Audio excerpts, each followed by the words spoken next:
There are 3 ways to lose weight, and if you use all of them to your advantage, weight loss becomes very effortless. That was easy.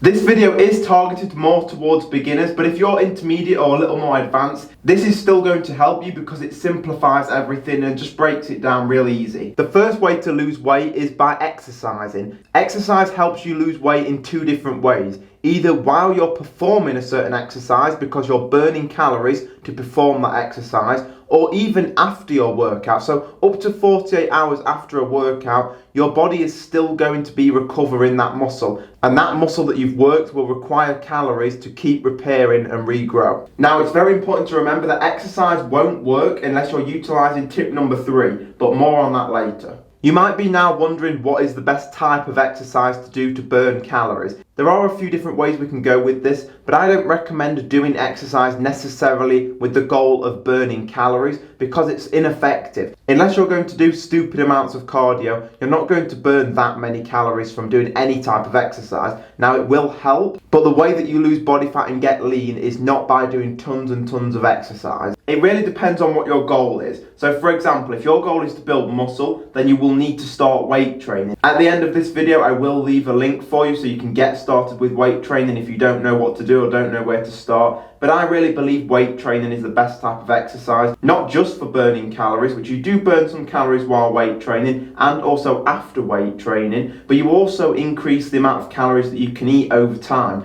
Because if you have a bigger muscle, that muscle requires more calories. It's also going to actually change the way that you look and help you with your self-confidence as well. I just think it's the best type of exercise. In terms of cardio, I just recommend walking. If you can walk fasted, so without any calories first thing in the morning, that is going to help you burn a little more calories. But walking in general, if you can just do 60 minutes 3 times a week or 60 minutes every morning would be ideal. You are going to burn calories doing that, and also it's really good if you're weight training because doing other types of exercise alongside weight training, a lot of the times it's going to be too taxing on the body. So by just walking, you're going to be able to burn calories from your cardio and your weight training as well. So if I can't convince you to do the weight training or walking, maybe your preferred exercise is running or jogging, something like that. And this is not something that I'm really into myself, but if that's something that you think would fit well for you, and that's something that you maybe enjoy doing, then go for that. But obviously you have to be careful. If you're going to be doing things like HIIT cardio, which I do like HIIT cardio, or you're going to be doing some running, you are going to have to limit your weight training if you intend to weight train as well, because trying to do all of them at once is just not going to be possible. If you don't want to do any walking or running or weight training, a really good thing that you can do in the gym is just go on the step mill. That will burn a lot of calories. Very quickly before we move on to the second point, don't forget to click the like button on this video if you've enjoyed anything I've said so far or got any value from anything. It just helps the video out. The second point is get more sleep. Now, lack of sleep is something that a lot of us deal with, and it's because of all the distractions that we have. We have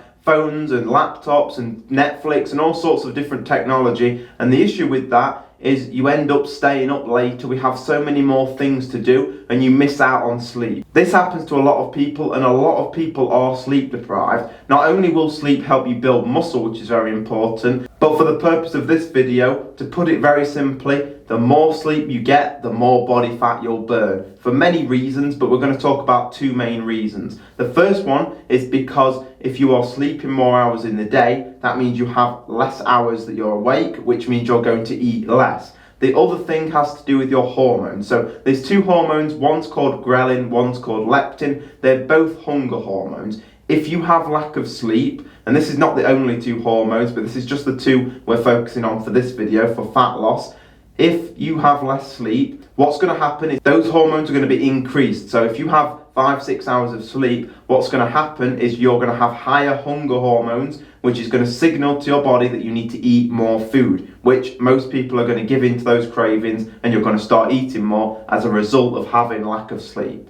In terms of how many hours per night to sleep, the general idea is around 8 to 9 would be the absolute best. The data suggests that people who are getting 10 hours sleep and more actually start to see negative side effects of getting too much sleep. And I think that if you're a really busy person, you're really struggling with how much stuff you have going on in your life, getting 7 hours of sleep is the lowest I would recommend. I really do believe that 7 to 9 hours is where you need to be. If you didn't like the video before, then here's your chance to click that like button. It just takes a second. So tip number 3 is going to be diet and nutrition. So remember, you have your exercise, which you choose to do, which is your personal choice. That's going to help you burn calories. You need to make sure you're getting 7 to 9 hours of sleep. That's going to help you control your hunger, also burn more fat. And then the third component, which is the most important, and that is diet and nutrition. Your diet is going to be the number 1 driving factor to all fat loss. And the real key to fat loss, for those of you who don't know, is a calorie deficit. If you're not eating in a calorie deficit, you can't lose body fat. And as important as sleep and exercise is, it's literally impossible to lose body fat without eating in a calorie deficit. So your nutrition is key. Now that doesn't mean that all your foods need to be healthy and you can't enjoy your diet, because you absolutely can. But you do have to focus and you do have to be strategic when it comes to the foods that you're eating. To explain what a calorie deficit means for those who you don't know, the way that a calorie deficit basically works is you're eating less food every day, and food is just energy. So to get more energy to fuel you throughout the day, your body will tap into your fat stores, because basically body fat is just stored energy and you don't have enough energy because you're not eating enough calories. So your body will use body fat as energy, meaning that the body fat is slowly going away.